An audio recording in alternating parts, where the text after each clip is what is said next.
Muy buenas tardes tengan todos ustedes y sean bienvenidos a la Biblioteca Mexicana de la Fundación Miguel Alemán, en ocasión de la cuarta Cátedra de Equidad de Género Miguel Alemán Valdés, que nos impartirá la magistrada María del Carmen Alanís Figueroa. Nos acompañan en el presidium el doctor Sergio García Ramírez y la licenciada Irma Cuesta Arquiz, coordinadores del programa de Equidad de Género de esta fundación. La doctora María del Carmen Alanís, magistrada del Tribunal Electoral del Poder Judicial de la Federación. Nos acompaña la licenciada María Angélica Luna Parra, directora general de Indesol y miembro del Comité de Equidad de Género de esta fundación. La licenciada Guadalupe Gómez Maganda, secretaria técnica del Programa de Equidad de Género. Y el doctor Alejandro Carrillo Castro, director general de esta fundación, a quien le solicitamos nos dirija un mensaje.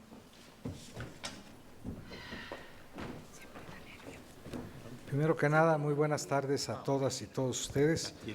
Un saludo muy respetuoso y cariñoso a los integrantes de la Mesa de Honor.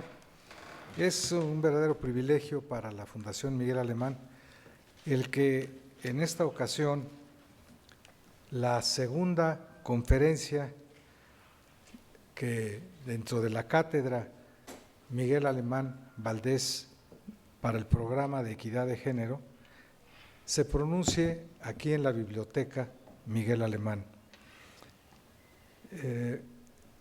La primera de las conferencias que se impartió el 26 de mayo en el Instituto de Investigaciones Jurídicas de la UNAM por parte de la magistrada María del Carmen Alanís Figueroa, que fue por acuerdo unánime del programa de Equidad de Género y de su comité técnico respectivo.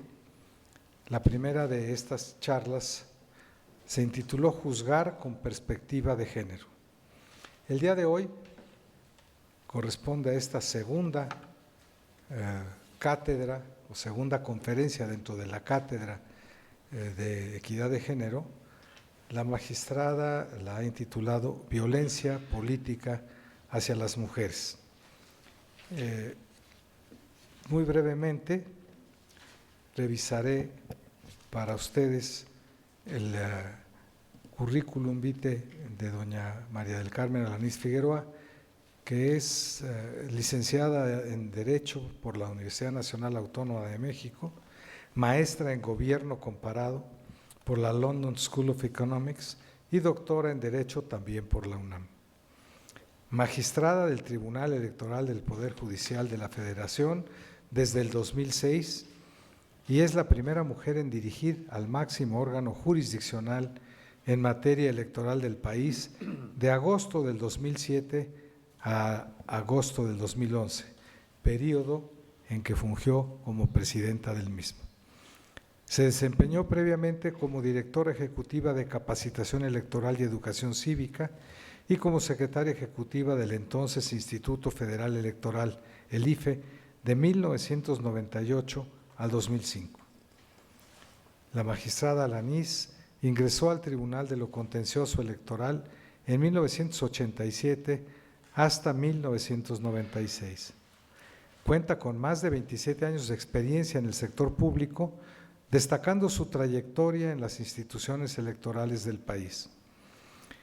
En el plano internacional, destaca su participación en la Comisión Europea para la Democracia a través del Derecho, llamada o conocida también como Comisión Venecia, como representante del Estado mexicano, en la que fue presidenta de la Subcomisión para América Latina. Forma parte también del grupo de expertos internacionales coordinado por la Fundación Kofi Annan, que trabaja en la iniciativa por la integridad electoral. En octubre del 2014 fue designada como representante del Estado mexicano ante el Comité de Expertos o expertos del Mecanismo de Seguimiento de la Implementación de la Convención Interamericana para prevenir, sancionar y erradicar la violencia contra la mujer, conocida también como Comisión de Belém do Pará.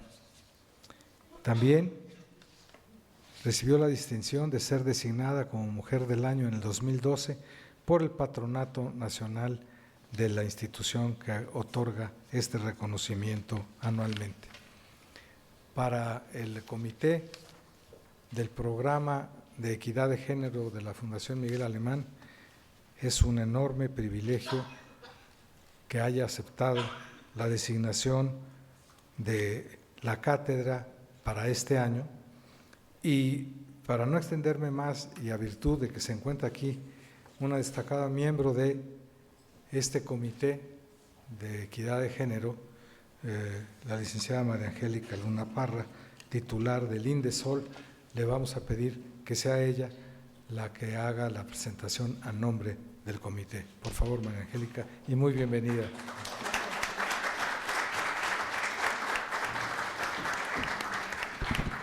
Bien, pues muchas gracias, doctor Alejandro Carrillo Castro, por darme la palabra y tener la gran oportunidad de pasársela después a nuestra querida Mari Carmen. Y me parece muy grato estar aquí porque quienes están en el Presidium, cada uno de ellos y de ellas hemos formado parte de luchas por la justicia, luchas por avanzar en esta nación mexicana que tanto queremos hacia etapas más nobles, con más cohesión social, con más inclusión, con menos discriminación. Muy en especial en este tema, en la lucha por la igualdad de género, es raro cómo los dos hombres que están sentados en este presidium han sido aliados nuestros desde hace muchos años.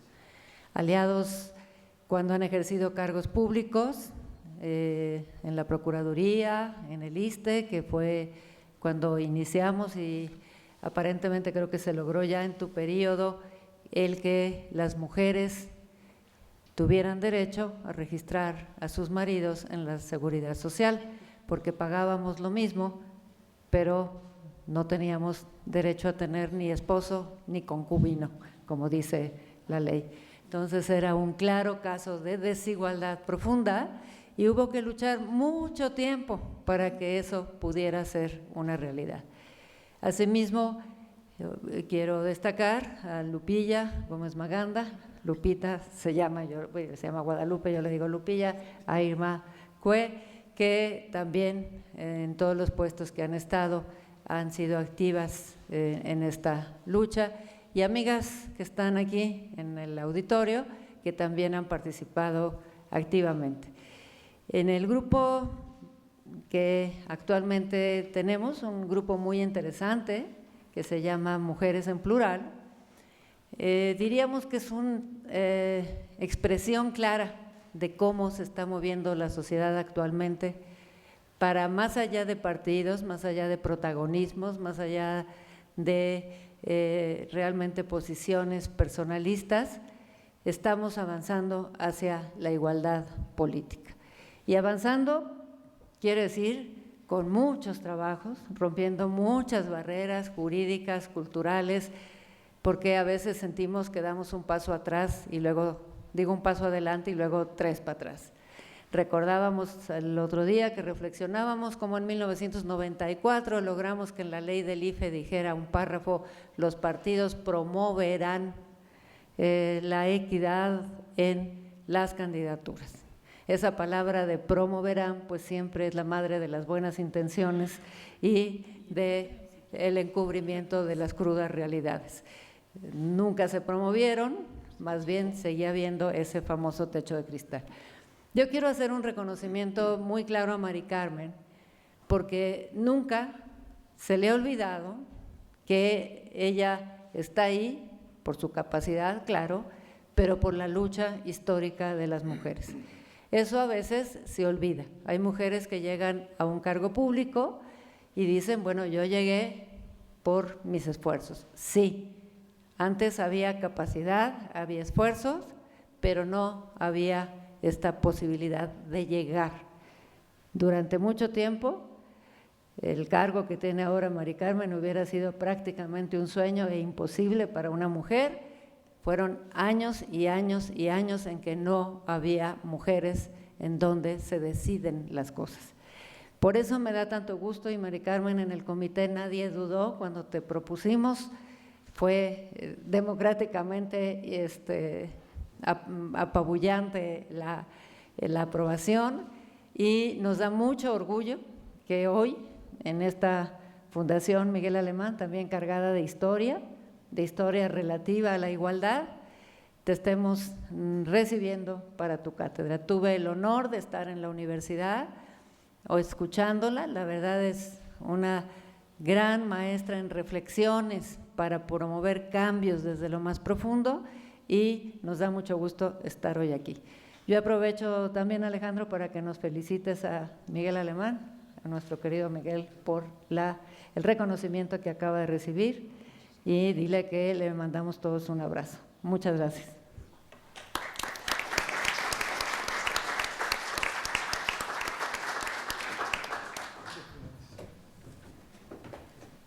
Para quienes no están todavía enterados de cómo está organizado este comité del programa de equidad de género, es el único dentro de la Fundación que está presidido o copresidido por dos personas, un hombre y una mujer.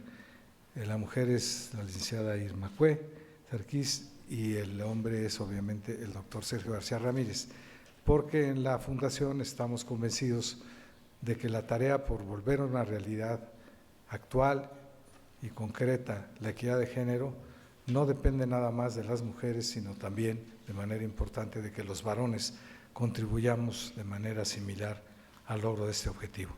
Dicho lo anterior, queremos invitar a la magistrada de que nos haga favor de brindarnos su cátedra del día de hoy. Gracias, doctor.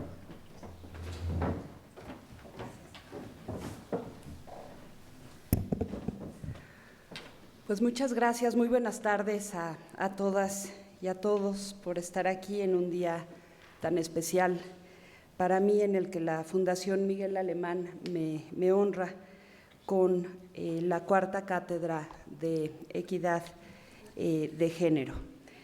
Mi mayor reconocimiento al doctor Alejandro Carrillo Castro, director general de la Fundación Miguel Alemán, al doctor Sergio García Ramírez, coordinador del programa de equidad de género, conjuntamente con la licenciada Irma Cue Sarkis, y además el doctor Sergio García Ramírez pues fue parte fundamental en mi sínodo de doctorado y es parte fundamental en mi vida y en los conocimientos que tengo de los derechos humanos y de su protección, entre ellos, por supuesto, los derechos de la mujer.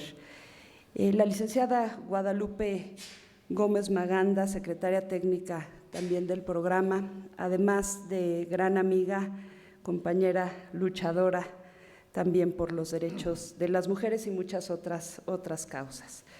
De mi querida amiga María Angélica Luna Parra, además de ser parte de esta fundación, directora general de Indesol, y amiga desde hace muchos años, y además de amiga guía, y es una amiga que siempre ha estado cerca de mí y de muchas personas muy queridas. Gracias, Manque, gracias por estas palabras. Quisiera ir mencionando a cada una y uno de ustedes por nombre y apellido, pero se terminaría el tiempo que tengo para esta cátedra, pero de verdad les agradezco a cada una y cada uno de ustedes estar aquí. Lo que sí puedo describir es que me emociona mucho que estén entre la audiencia luchadoras, académicas, juzgadoras, activistas, medios de comunicación, periodistas entre los medios, amigos, amigas, expertos en muchos otros temas, y eso me obliga al rigor de lo que diré en estos minutos. Es un gusto además para mí, pero un enorme compromiso, poder hablar de un tema que me compromete por una parte como jueza constitucional, también como responsable o representante de México ante el mecanismo de seguimiento de la Convención Belém do Pará, que es la Convención Interamericana para erradicar toda forma de discriminación y violencia contra las mujeres.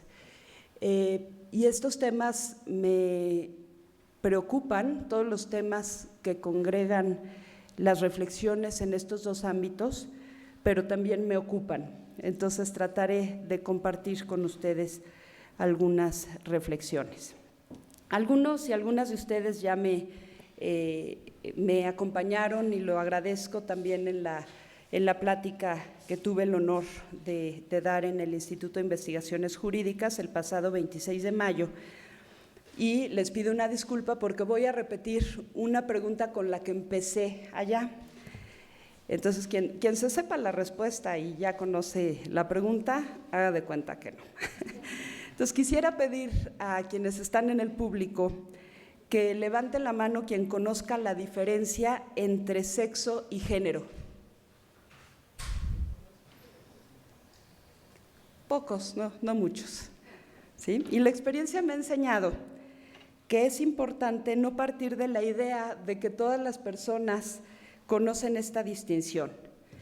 Y por eso me gustaría brevemente señalarla, porque además es importante conocer esta diferencia, dado que hablaré de la violencia política hacia las mujeres. Cuando hablamos de sexo, nos referimos a lo biológicamente dado. Por tanto, en principio es inmutable.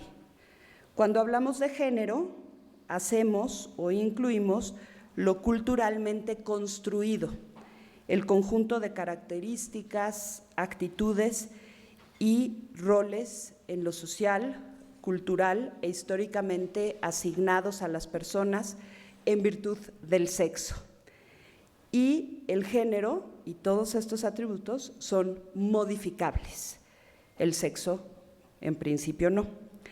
La distinción entre el sexo y el género ha sido de gran ayuda para cuestionar los roles, jerarquías, asignaciones de poder, valoraciones que a partir de los cuerpos de las personas la sociedad patriarcal ha establecido. Entonces, si entendemos esta diferencia entre sexo y género, y lo podemos ver en esta diapositiva de forma gráfica, es la manera en que los cuerpos de las personas han determinado las expectativas que se tienen a partir de lo biológicamente femenino y lo biológicamente masculino. El papel reproductivo del cuerpo de las mujeres ha sido determinante y es un buen ejemplo para explicar este sistema.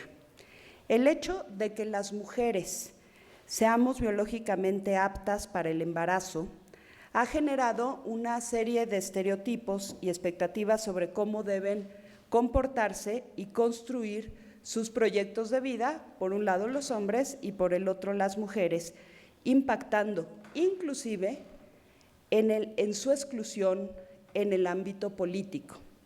Así, por ejemplo, no se reconocía a los hombres la licencia de paternidad, una política pública, porque se presume que las mujeres son las aptas para cuidar a las y a los hijos, y esto, por supuesto, es una premisa falsa, que además también resulta discriminatoria y obstaculiza a los hombres de ejercer plenamente la paternidad.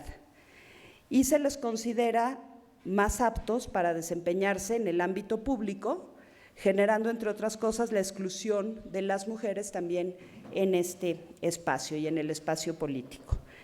Se asume que las mujeres quieren y deben casarse con un hombre, ser fieles, ser madres, trabajar en la casa, ser bonitas, sensibles y una capacidad natural para los roles de cuidado con interés y habilidad especial para desarrollarse en el ámbito privado.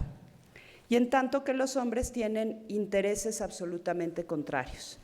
No solo eso, también se considera que los hombres son superiores en términos de valoración económica y social.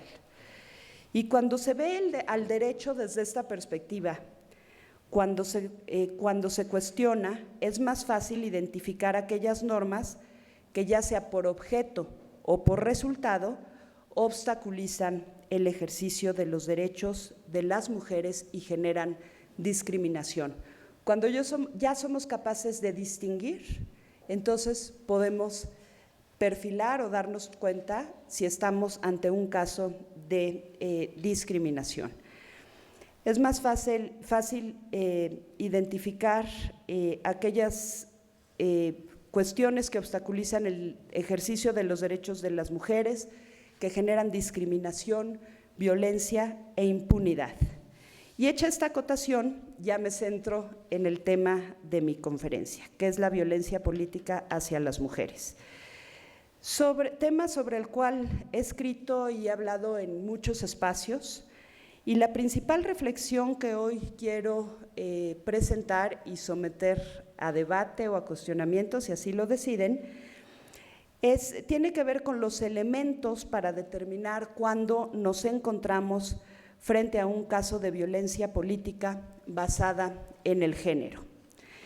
Y desde mi punto de vista, esta reflexión resulta muy pertinente, sobre todo ahora que estamos en un momento muy complejo, después de haberse celebrado la jornada electoral en 16 entidades federativas a nivel federal, y vivimos un contexto particularmente violento. Hemos tenido casos o reconocemos casos que incluyen asesinato, desaparición, ataques con armas de fuego a precandidatos, dirigentes de partidos, candidatas, coordinadoras de campaña, familiares de candidatas y candidatos, en fin. Le podemos sumar la destrucción de bienes muebles e inmuebles utilizados para las campañas, para la organización de las elecciones. Incluso vivimos amenazas de posponer las elecciones o la jornada electoral en algunas entidades como Oaxaca. Estos hechos han tenido lugar claramente en algunas entidades como San Luis Potosí, Guerrero, Morelos, Sonora, Tabasco, Distrito Federal, Oaxaca y Yucatán. Y en este contexto es importante contar con parámetros que permitan visibilizar aquellos actos de violencia con elementos de género, ya que corremos el riesgo de que por un lado se pueda pervertir, se pueda desgastar y vaciar el contenido del concepto de la violencia política hacia las mujeres, y por otro, se pueda perder de vista las implicaciones de la misma. Es decir, no hablar nada más de violencia o un contexto violento. Es muy importante distinguir cuándo se trata y cuándo se trató de violencia hacia las mujeres, violencia política hacia las mujeres. No falta quien diga que la violencia política es generalizada, independientemente del sexo y del género de las personas. Ya podemos identificar la diferencia, lo cual desde un enfoque puramente formal es cierto. Contexto violento. De hecho, en muchos sentidos podría decirse que el ámbito político es violento, y justamente me parece que la incursión de más mujeres en este espacio puede generar un cambio en las reglas del juego, y ese es otro tema de discusión. El hecho de que la violencia política afecte a hombres y mujeres no desdibuja la necesidad de hablar específicamente de la que se ejerce hacia las mujeres. Negar esta necesidad de hablar de la violencia política hacia las mujeres para mí resulta anacrónico, ya que hasta miope puede ser, ya que implica desconocer la desigualdad estructural e histórica. Y para mí sería un equivalente a afirmar que la violencia familiar no tiene elementos de género, porque también existen casos en los que quienes la sufren son los hombres, y no podríamos simplemente concluir eso. Me gustaría iniciar el concepto de violencia política que hemos construido retomando estándares internacionales. Dicho concepto fue elaborado de esta forma debido a que, pese a sendas iniciativas que han presentado tanto diputadas como senadoras, actualmente en México no contamos con una ley específica sobre la materia, ni con tipos específicos, tanto penales como administrativos, en la materia. Y espero que esa falta se subsane, de modo que en las elecciones por venir exista un marco jurídico adecuado. Aprovecho también para hacer de su conocimiento que la Red Mujeres en Plural, que ya mencionó Manqué y que habemos varios integrantes en esta sala, han emprendido muchas acciones, muchísimas, para comprometer a los partidos políticos a tomar medidas frente a la violencia política. El jueves 28 de mayo de este año, en el marco del 7º Foro de Análisis de las Plataformas de los Partidos Políticos con el tema de equidad de género, en el INE, los 10 partidos políticos con registro nacional firmaron los compromisos por la igualdad sustantiva, la paridad de género y contra la violencia política hacia las mujeres. Y esperamos que esto se traduzca en acciones concretas de los partidos. La violencia política hacia las mujeres comprende todas aquellas acciones y omisiones, incluida la tolerancia, que basadas en elementos de género y dadas por el marco del ejercicio de los derechos políticos y electorales, tengan por objeto o resultado menoscabar o anular el reconocimiento, el goce o el ejercicio de los derechos políticos o de las prerrogativas inherentes a un cargo público.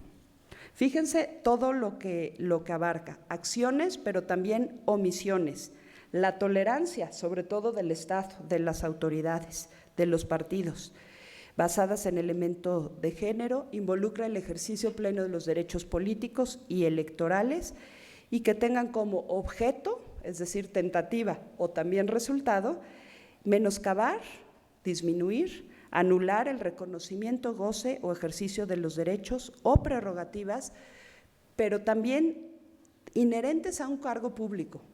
Incluimos el desempeño de los cargos públicos de las mujeres, ya el ejercicio mismo, no solo la elección, el acceso, sino también el desempeño. Es la ruta en la que ha avanzado además el Tribunal Electoral en la tutela de los derechos político-electorales.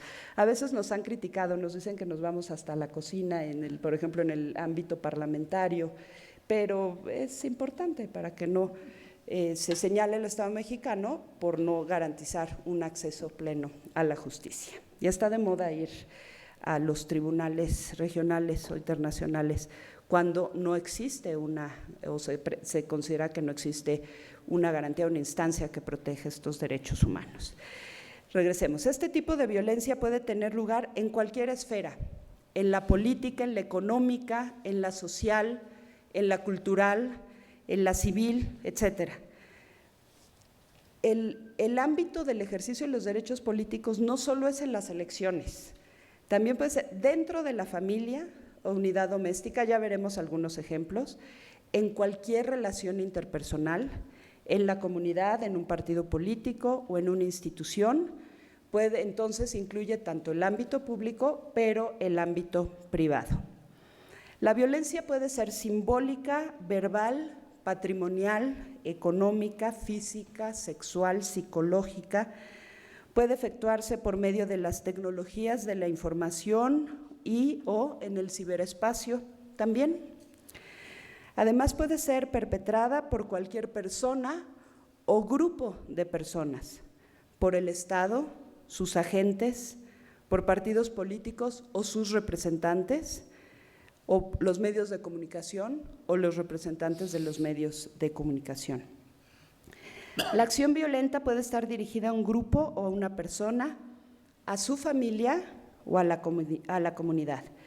Puede haber casos en que la violencia se comete en contra de las mujeres como una forma de amedrentar o de vulnerar a los hombres, por ejemplo, a los esposos o parejas, a los hermanos, a los padres, a los hijos. Puede suceder que se cometan actos de violencia en contra de las y los hijos de las mujeres en espacios públicos, buscando afectar a las madres. Y algunos ejemplos de violencia política hacia las mujeres menciono algunos, y a varias y varios nos podrán sonar familiares o muy cercanos. Por ejemplo, los registros fraudulentos de candidatas que las obligan a renunciar a sus cargos para cederlos, antes era a suplentes varones, ahora también ya se ha obligado a familiares a aceptar los registros para cumplir con la paridad. No cuestiono la capacidad ni la calidad de familiares de las mujeres que acceden al cargo, pero sí los mecanismos utilizados para violar derechos de otras mujeres que participaron en los procesos políticos de los partidos políticos. Exigencia de los partidos para que las mujeres firmen renuncias en blanco antes de registrarla como candidatas. Bueno, llegas, pero renuncias en un año, y aquí me quedo con el papel. Registro de mujeres a distritos perdedores, ahora ya lo prohíbe la ley, pero se dieron estos casos y ha sido inclusive materia de impugnación en sede judicial. El inacceso a recursos de campaña o mal uso de los mismos, estos casos ya los conocemos de sobra, ¿no?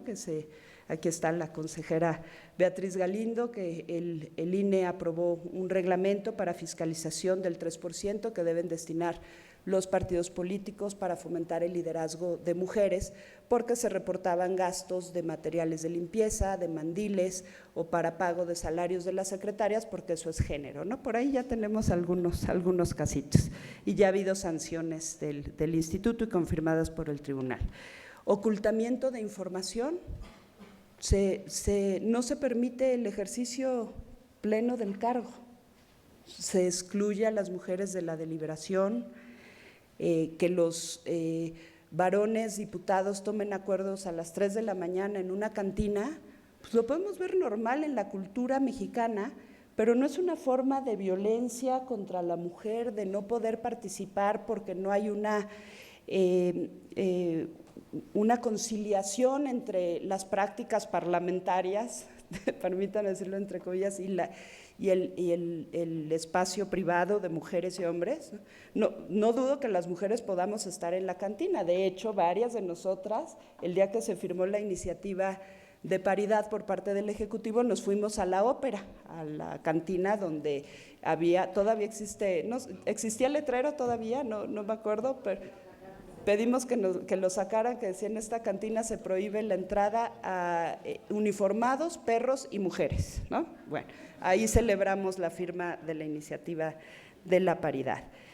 Desestimación y descalificación de las propuestas de las mujeres. ¿Cuántas veces no presentamos una iniciativa increíble y a los 2 minutos la presenta el varón? Miren qué buena idea, ¿no? A veces no nos damos cuenta, pero es muy común. ¿No es un tipo de violencia? Yo creo que sí. Agresiones verbales, estereotípicas, discriminadoras, y llegamos, obvio, al acoso, ataques físicos, violencia sexual e incluso asesinato. Y el que lleguemos las mujeres a los espacios públicos y podamos diseñar las políticas públicas para erradicar esto es fundamental. Los varones no lo van a hacer, eso es fundamental.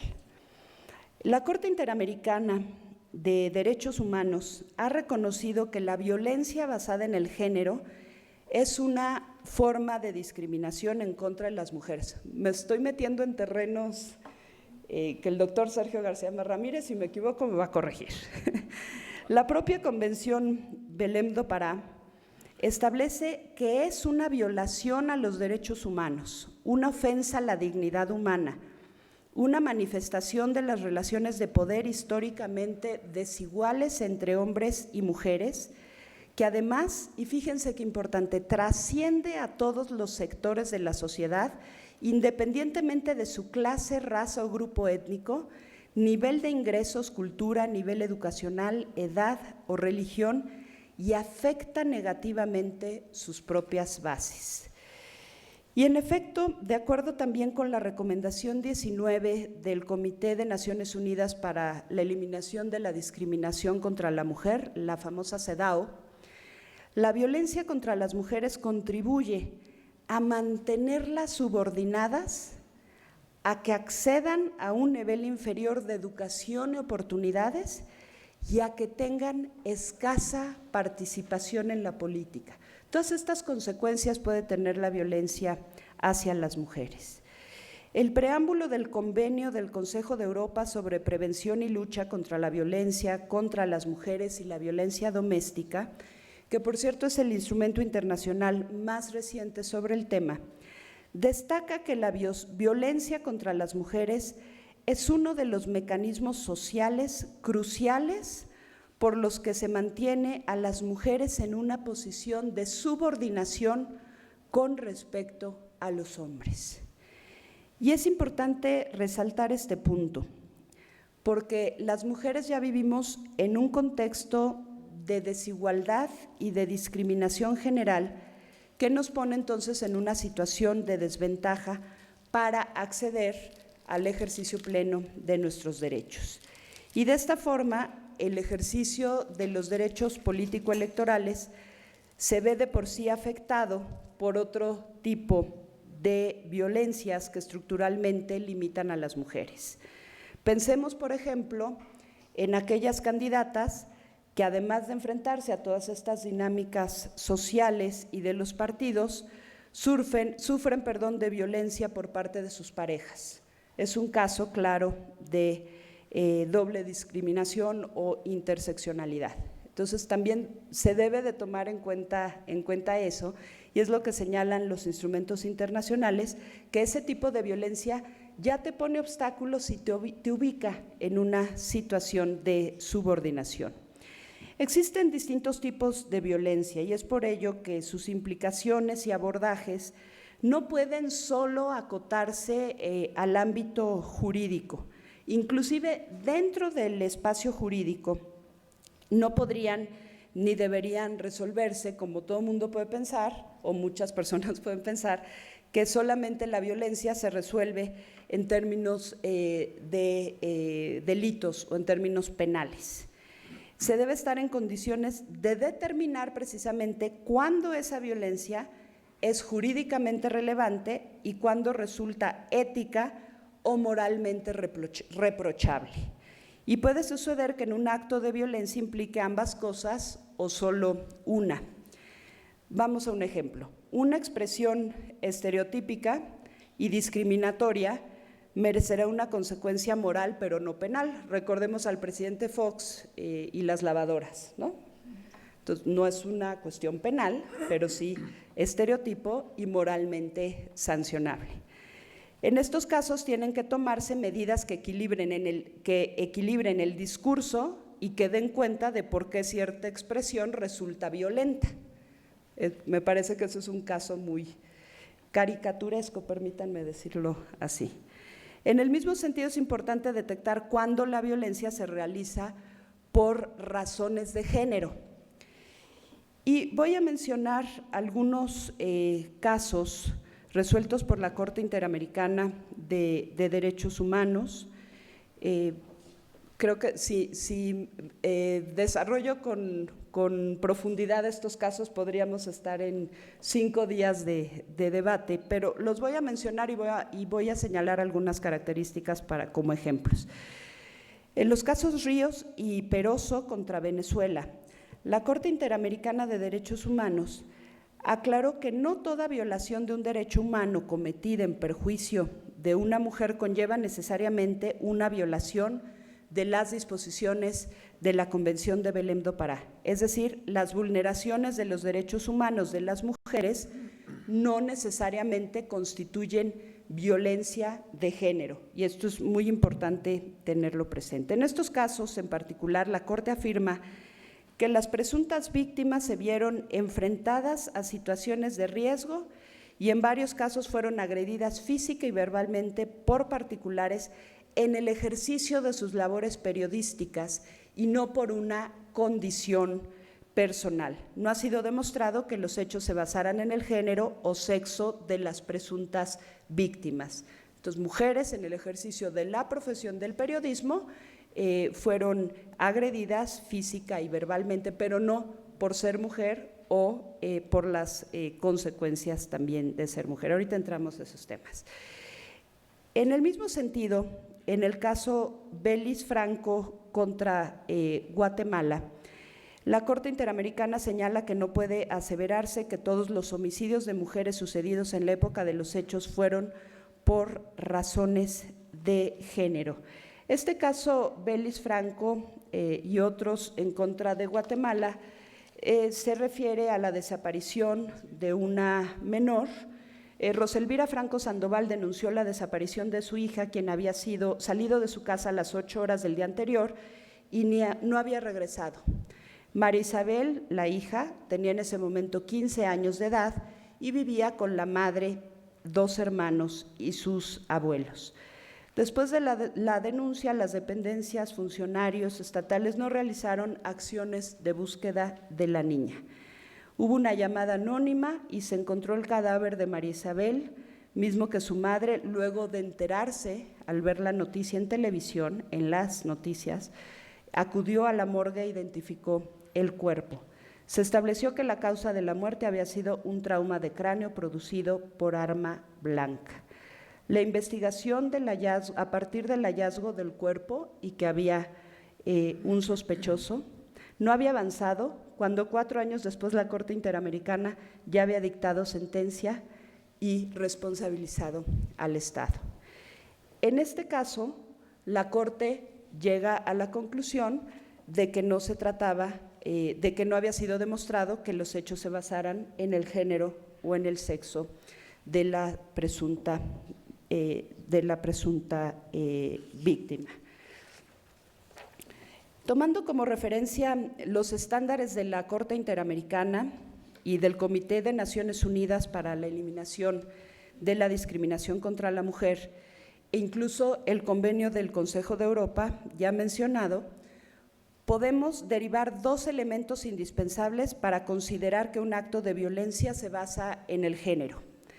El primero es cuando la violencia se dirige a una mujer por el simple hecho de ser mujer. Y el segundo es cuando la violencia tiene un impacto diferenciado en las mujeres o las afecta desproporcionadamente. Vamos a ver con detenimiento estos 2 supuestos. Cuando la violencia se dirige a una mujer por ser mujer, es cuando las agresiones están especialmente planificadas y orientadas en contra de las mujeres por su condición de ser mujer y por lo que representan en términos simbólicos, bajo ciertas concepciones basadas en prejuicios. Incluso muchas veces el acto se dirige hacia lo que implica lo femenino o los roles que normalmente se asignan a las mujeres. En el preámbulo del convenio del Consejo de Europa, que les he hablado, reconociendo que las mujeres y niñas están más expuestas que los hombres a un riesgo elevado de violencia basada en el género. Y vamos a un ejemplo electoral. Tuvimos un caso en el Tribunal Electoral de una elección por sistema consuetudinario, sistemas normativos indígenas en San Bartolo, Coyotepec, Oaxaca, elecciones municipales. En 2014, por segunda ocasión, ya se habían anulado las elecciones, convocan elecciones para presidencia municipal, regidurías y sindicaturas. Y el resultado fue que únicamente hombres o varones ocuparon los 10 puestos disponibles, ya que por diversas razones, que ya sabemos todos, a las mujeres no se les permitió ser consideradas como candidatas y en todo caso no se brindaron las condiciones para que lo hicieran en condiciones de igualdad. Pues les volvimos a anular la elección y lo que consideró la Sala Superior es que dichas autoridades tradicionales no habían interpretado correctamente el principio de igualdad y se había vulnerado el principio de participación de las mujeres en condiciones de igualdad. Se vinculó al Instituto Electoral de Oaxaca y a los integrantes de la comunidad a que en la elección extraordinaria llevaran a cabo todas las actuaciones necesarias para garantizar la observancia de los principios de certeza, legalidad, independencia, imparcialidad, objetividad, especialmente la participación de las mujeres y los hombres en condiciones de igualdad. Además de que deberían de informar a los integrantes de esa comunidad respecto de los derechos de ser electas y votar a las mujeres y propiciar condiciones de igualdad sustantiva. Ustedes dirán, ay, bueno, y en el municipio que celebra sus elecciones por sistemas tradicionales, todo ese chorizo lo entendieron. Déjenme decirles que repitieron las elecciones, diseñaron un sistema electoral más complejo que el federal, me parece, o algunos estados que tienen esta segunda lista de repechaje, como el Distrito Federal, propusieron ternas en donde eran 2-1, ya fueran 2 mujeres o un varón, en fin, y les puedo decir que entraron 3 o 4, no recuerdo exactamente el número, regidoras al ayuntamiento del municipio. San Bartolo Coyotepec, conurbado a Oaxaca. Entonces, ¿ahí por qué no llegaron las mujeres? Porque la tradición es que las mujeres, por ser mujeres, no participan en la conformación de la autoridad. Y vamos al otro supuesto, cuando la violencia tiene un impacto diferenciado en las mujeres o les afecta desproporcionadamente. Bueno, perdón, otro caso de violencia en contra de la mujer por ser mujer, Eufrosina. Eufrosina, bueno, vas a participar, pero cuando vieron que ganó, quemaron las boletas y la expulsaron del pueblo, por ser mujer, ¿no? Entonces, ahí está claro. El otro supuesto es cuando se tiene un impacto diferenciado en las mujeres o les afecta desproporcionalmente. Este elemento se hace cargo de aquellos hechos que afectan a las mujeres de forma diferente o en mayor proporción que a los hombres, o bien aquellos hechos cuyas consecuencias se agravan ante su condición de mujer. Y en ello habrá que tomar en cuenta las afectaciones que un acto de violencia puede generar en el proyecto de vida de las mujeres y me parece que podríamos decir y de su entorno también. El cuerpo de las mujeres, su sexualización social, su capacidad biológica para la procreación, las coloca en una situación de vulnerabilidad distinta. Las mujeres corren mayor riesgo de sufrir agresiones sexuales, con las graves implicaciones y estigmatizaciones que ello implica, y por tanto, por ejemplo, vivir embarazos no deseados, infertilidad, enfermedades de transmisión sexual y afectaciones psicológicas, entre otros efectos. Y es muy importante no perder de vista la significación de la violencia a través de los cuerpos de las mujeres. Tenemos aquí otro caso, es el de la masacre de las 2 R's que tuvo lugar en Guatemala. Las mujeres embarazadas fueron golpeadas en el vientre hasta provocarles abortos. En este acto, además de dañar irreversiblemente a las mujeres, el proyecto de vida, iba dirigido también ese acto de violencia a sus familiares, a sus parejas, esposos, padres, hijos, etcétera.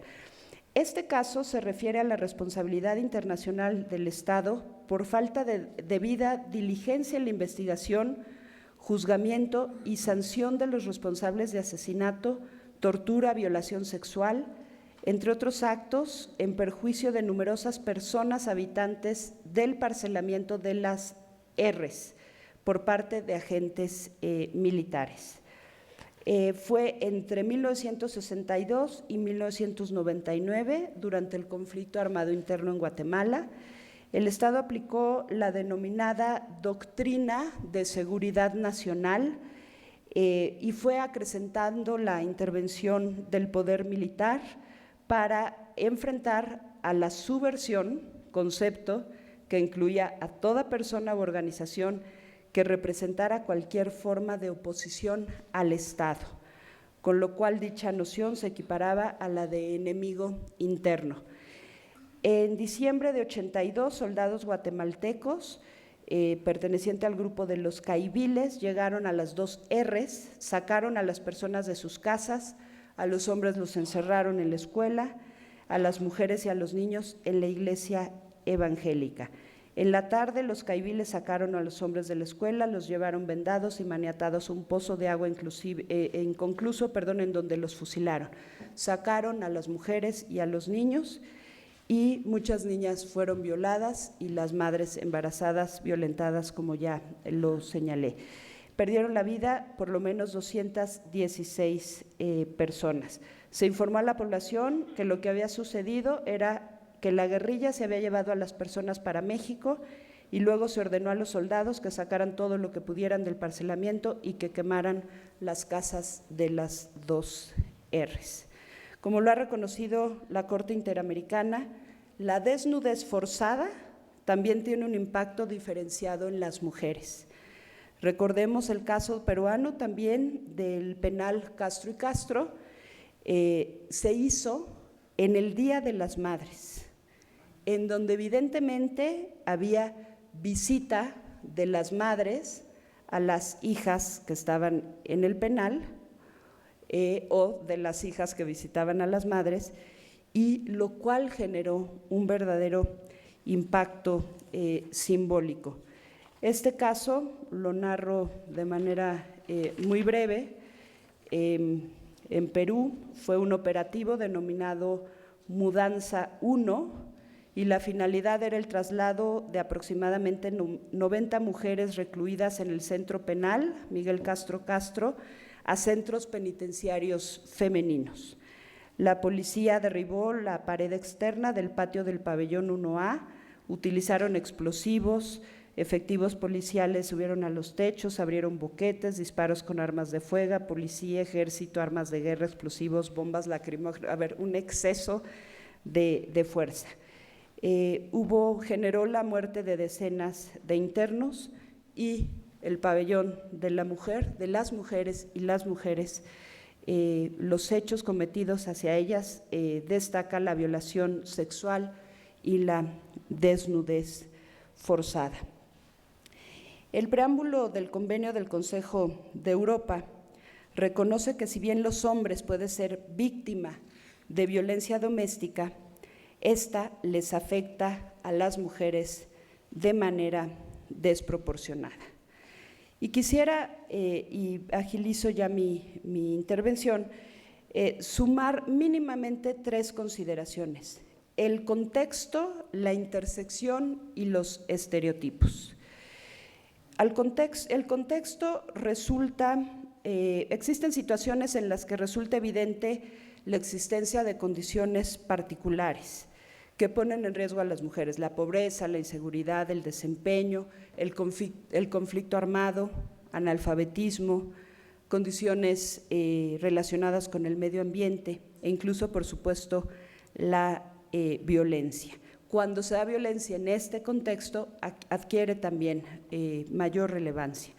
Por ejemplo, el contexto en el que tuvieron lugar las desapariciones de mujeres y niñas en Chihuahua y en Ciudad Juárez, o las condiciones que tuvieron lugar en este proceso electoral o estos procesos electorales para varias mujeres. Tenemos el caso de Valentina, caso Corte Interamericana, que se registró como candidata a presidenta municipal en Guerrero y resultó amenazada, la persiguieron en su coche en una carretera, tuvo un accidente y decidió renunciar a la candidatura.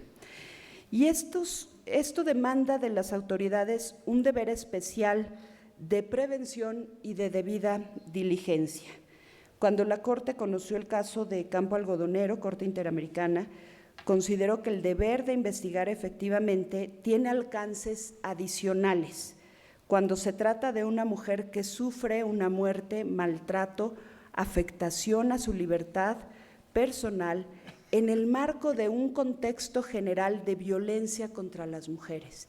Si estamos en un contexto de violencia contra las mujeres, las medidas que debe tomar el Estado son medidas especiales. La intersección de los rubros de discriminación, el sexo y el género conviven, además del contexto, con otras categorías que pueden agravar la situación de la violencia.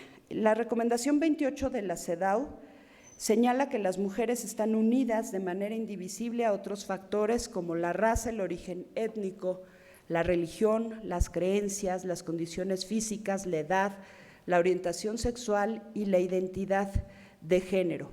Y el Estado debe de reconocer estas formas entrecruzadas de discriminación y eliminar su impacto negativo combinado en las mujeres afectadas. Y evidentemente en el ejercicio de los derechos políticos y electorales de las mujeres, pues esta situación se complica, como por ejemplo cuando se trata de mujeres indígenas que no hablan español, que pertenecen a una religión minoritaria, o cuando se trata de personas transexuales que inclusive pueden no contar con un documento oficial de identidad. Y finalmente el impacto de los estereotipos, toda vez que la violencia se basa en estos estereotipos que ya hemos mencionado varios, cómo debemos comportarnos las mujeres, qué les duele, qué denigra a las mujeres y genera un círculo vicioso en donde se revictimiza a las personas cuando, por ejemplo, acuden a las autoridades a demandar. La creación y uso de estereotipos se convierte en una de las causas y consecuencias de la violencia de género, como lo veíamos al principio. Ya vimos el caso de Belis Franco contra Guatemala. En la investigación tuvieron una influencia negativa en la investigación del caso y en la medida en que trasladaron la culpa de lo acontecido a la víctima y a sus familiares. El Estado no fue el responsable. Y la relevancia de hacer estas distinciones, de definir cuándo se está hablando de violencia con elementos de género, está determinada precisamente por el tratamiento que deba darse a las víctimas. Cuando se trate de violencia con elementos de género, se debe dar un tratamiento distinto, el enfoque con el que el caso concreto tiene que ser tratado y las normas que deben de ser aplicadas. La Corte Interamericana ha establecido que en casos de violencia contra las mujeres, los estados, además de las obligaciones genéricas contenidas en la Convención, tienen una obligación reforzada a partir de la Convención Belém do Pará. Y siguiendo a la Corte Europea, considera la Interamericana que cuando un ataque es motivado por razones de género, cito, es particularmente importante que la investigación sea realizada con vigor e imparcialidad, teniendo en cuenta la necesidad de reiterar continuamente la condena de la violencia hacia las mujeres por parte de la sociedad y para mantener la confianza en la habilidad de las autoridades de protegerlas de la amenaza de violencia. ¿Qué tiene que hacer entonces el Estado frente a la violencia en general y frente a la violencia política en concreto? No hay más que ver el importante listado de obligaciones que México ha asumido al firmar los instrumentos internacionales que constituyen la Carta Internacional de Derechos Humanos, la CEDAW y Belém do Pará.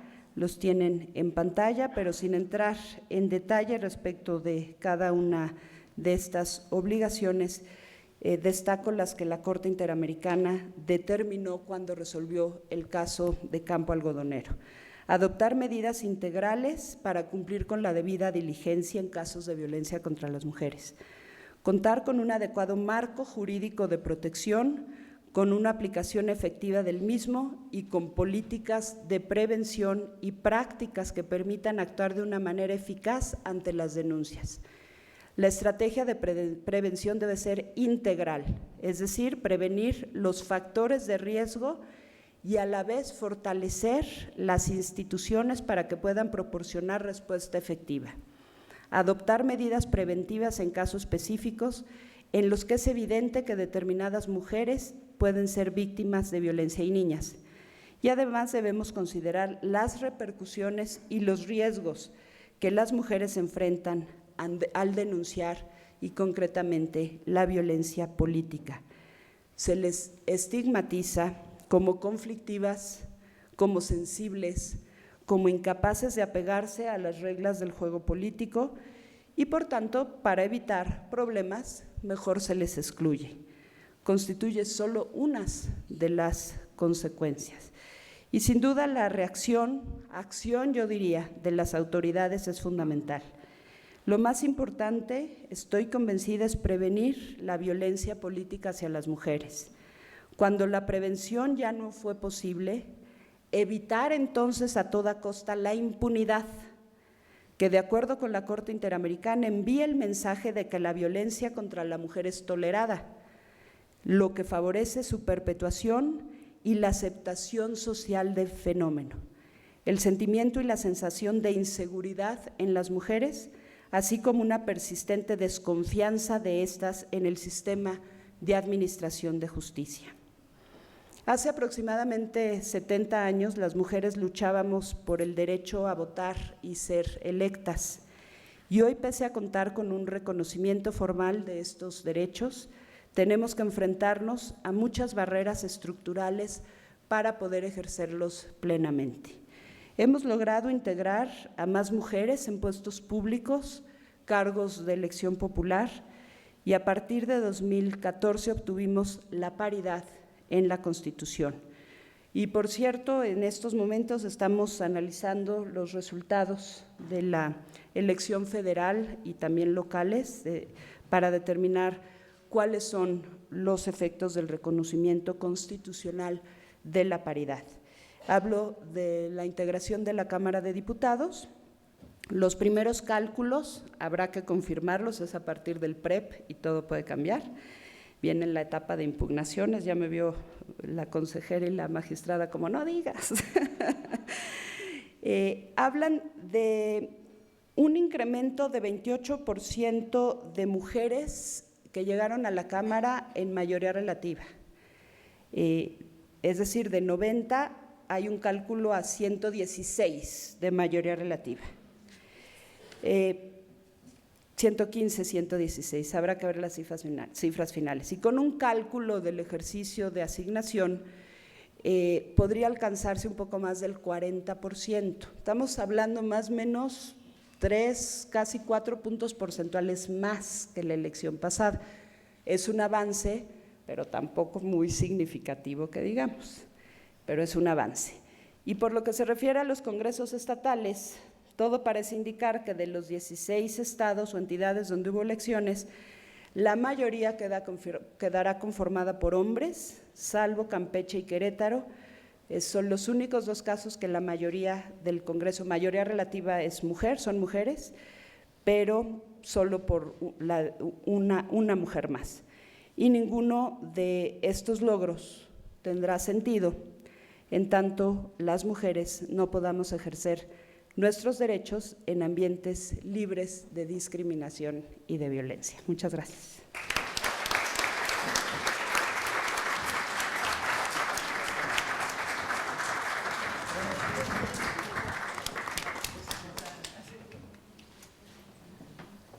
Muchas gracias a la magistrada María del Carmen Alanís Figueroa.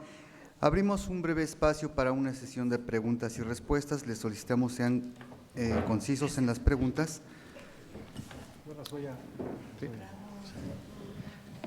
Sí, para efectos de facilitar la presentación de las preguntas y las respuestas de la magistrada María del Carmen Alanís, vamos a tomar por grupos de 3 preguntas. Nada más les pedimos, como se está filmando este evento, que nos hagan favor de decir su nombre y, si posible, la institución o el ámbito académico que representa.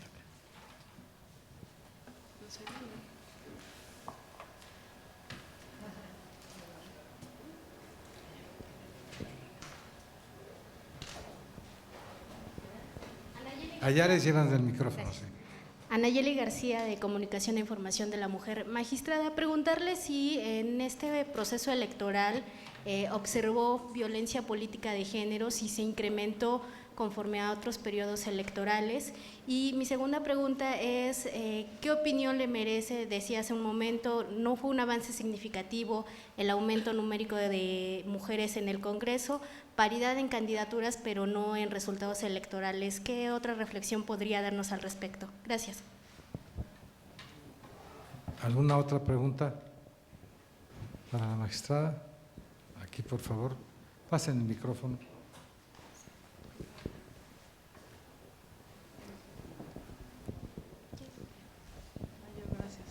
Muy breve, magistrada. Ya nos dio una idea de Araceli García Rico, de Indesol, del incremento en candidaturas de mayoría relativa, y en representación proporcional, ¿ya tienen alguna idea para las federales? Una última dentro de este primer grupo de preguntas. Yo soy Jorge Sánchez Cordero. Magistrada, yo tengo una pregunta. ¿Usted cree que las decisiones del Tribunal Electoral en torno a la paridad de género pueden tener un impacto positivo para la generación de cuadros de mujeres al interior de los partidos políticos? Tomaríamos una más porque hay alguien que nos levantó la mano aquí.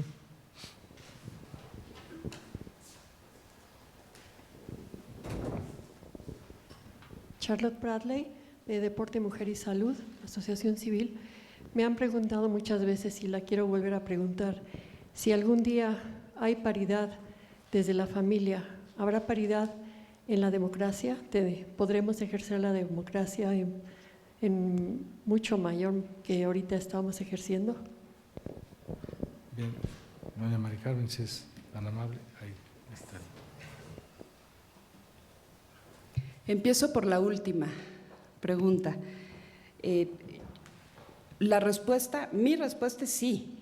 Sí es fundamental el espacio privado, el entorno más cercano, y de ahí vamos avanzando, pero es una conciliación en todos los ámbitos, en el público y en el privado. Tampoco serviría tener familias súper democráticas y un Estado totalitario que no respetara garantías y derechos.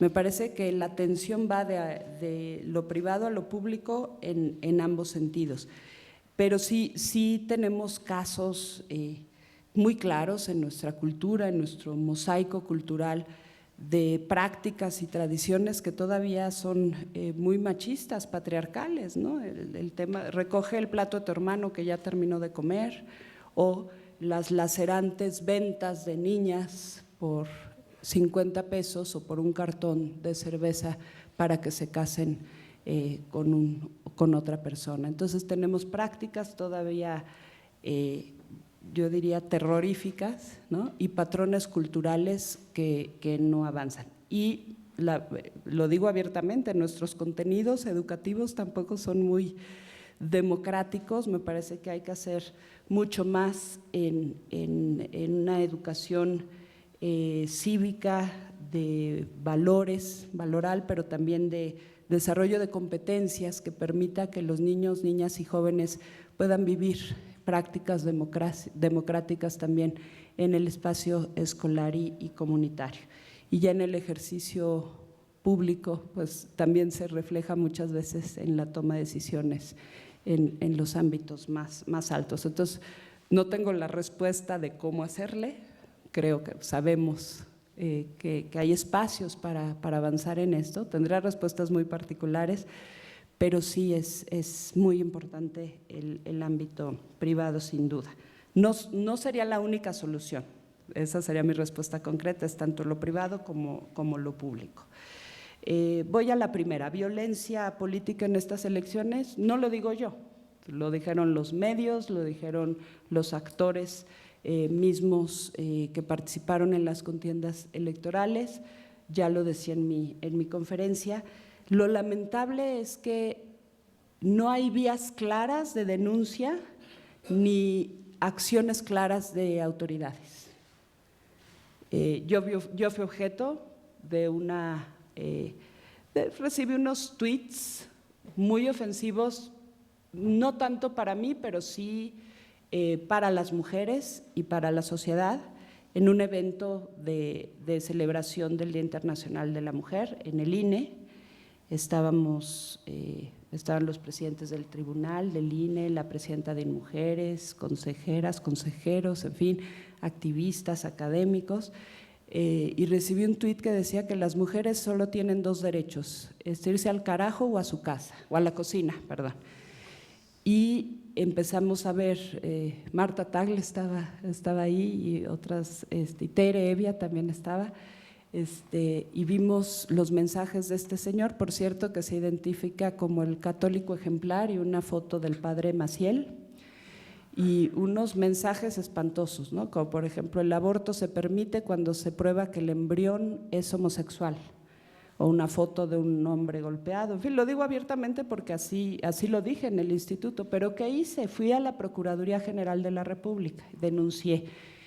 Avanzan las investigaciones, pero la única conducta o tipo que más o menos se adecuó fue el que recibía amenazas como funcionaria electoral y eso obstaculizaba el desempeño de mis actividades. Entonces, como magistrada y una conducta así que no estaba, creo que no estaba en riesgo mi vida, ¿no? Pero ante otro tipo de conducta, si se va por la vía ordinaria, pues en 3, 5 años, no sabemos, ¿no? Entonces me parece, o sea, el llamado es que cuando estamos hablando de violencia política, porque es el tema de la conferencia, no quiero decir que solo esto, no debe haber impunidad en nada, pero hay que dar un tratamiento especial a la violencia política, tanto por la vía administrativa como por la vía penal, la vía de la justicia electoral también, para en aquellos casos en que es factible restituir el derecho, pero sí hubo varios casos. La paridad en candidaturas no es equivalente en representación, sí, siempre lo hemos tenido en cuenta, ojalá y vaya incrementando. Lo que sí puedo decir es que a partir de cuotas y ahora la paridad es claramente ascendente la representación de mujeres en los congresos y también en municipios. Pero ahí ya dependemos de la voluntad ciudadana, no podemos obligar al elector a votar por mujeres o por varones, ya cada quien decide, pero hay todavía un largo trecho por andar. Fueron muchos casos que conocimos en las salas del Tribunal Electoral, en donde pues lo que tuvimos enfrente fue un fraude a la ley de los partidos políticos para ver cómo incumplían antes con la cuota, ahora con la paridad. Acabo de escribir un artículo en el periódico, en el Universal, que le puse el propio día de la elección, paridad a golpe de sentencias. O sea, sí, tuvo que haber mujeres muy comprometidas, tanto contendientes como acompañantes de las aspirantes, que impulsaron a la presentación de demandas ante los tribunales electorales, y magistrados y magistradas muy comprometidos con el tema y con la obligación constitucional. Se tuvo, y estoy contestando a Jorge, se tuvo que hacer una interpretación progresiva, control de constitucionalidad, convencionalidad, traer tratados internacionales y pues interpretar la propia Constitución con el mayor alcance de tutela a los derechos de las mujeres. Y esto dio como consecuencia 5 jurisprudencias muy importantes de la Sala Superior, que partieron varios de los casos de salas regionales y revisamos, en algunos confirmamos, en otros revocamos, que es muy importante, pero tenemos ya una jurisprudencia que conceptualiza de manera muy clara que las acciones afirmativas no son inconstitucionales ni inconvencionales, que son medidas transitorias, etcétera. El interés legítimo de las mujeres, cualquier mujer por pertenecer a un grupo tradicionalmente discriminado puede acudir al tribunal. La paridad horizontal y vertical en cargos municipales, no solo el cabildo, sino también el 50% de presidencias municipales en una entidad federativa y la otra del principio de paridad. Pues, ¿cómo influyen estas jurisprudencias? Pues porque son obligatorias ya para los partidos políticos. Está en la Constitución el principio de paridad, paridad en congresos, las constituciones locales también establecen la paridad y algunas a nivel municipal. Ojalá y esto se regulara, porque también nos encontramos con sus honrosas excepciones en las leyes y prácticas partidistas que evidentemente pues en algunos casos se apartaron de esto. Y en el tema de la asignación de representación proporcional, tenemos este escenario, pero son resultados preliminares. La verdad es que tenemos que esperar a los resultados del Consejo General del Instituto Nacional Electoral ya para la asignación de representación proporcional, después de que se resuelvan todos los casos de mayoría.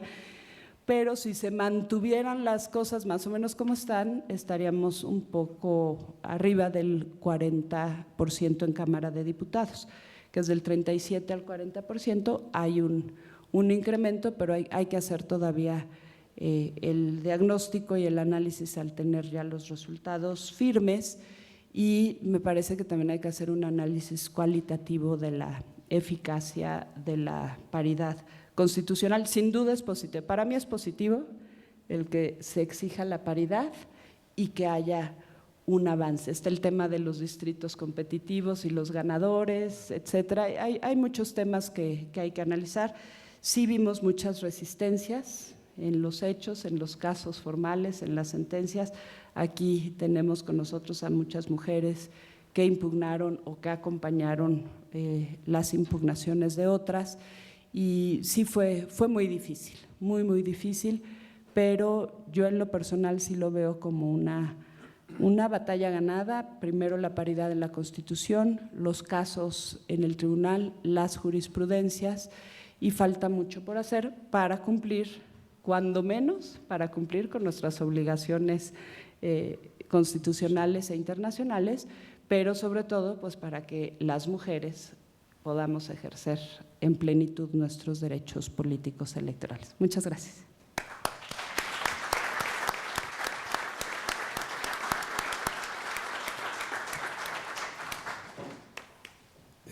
Yo creo que después de estas extraordinarias respuestas que nos acaba de obsequiar con su generosidad y paciencia acostumbrada, doña María del Carmen, ya no quisiéramos agotar su tiempo. Le queremos agradecer muy cumplidamente que nos haya obsequiado en estas 2 ocasiones las conferencias que van acompañando la cátedra, y me voy a permitir, en nombre de la Fundación Miguel Alemán y del Comité de Equidad de Género, hacer la entrega en esta ocasión de la medalla, pero le voy a pedir primero a don Sergio García Ramírez que haga en nombre del programa la entrega de la medalla, y a la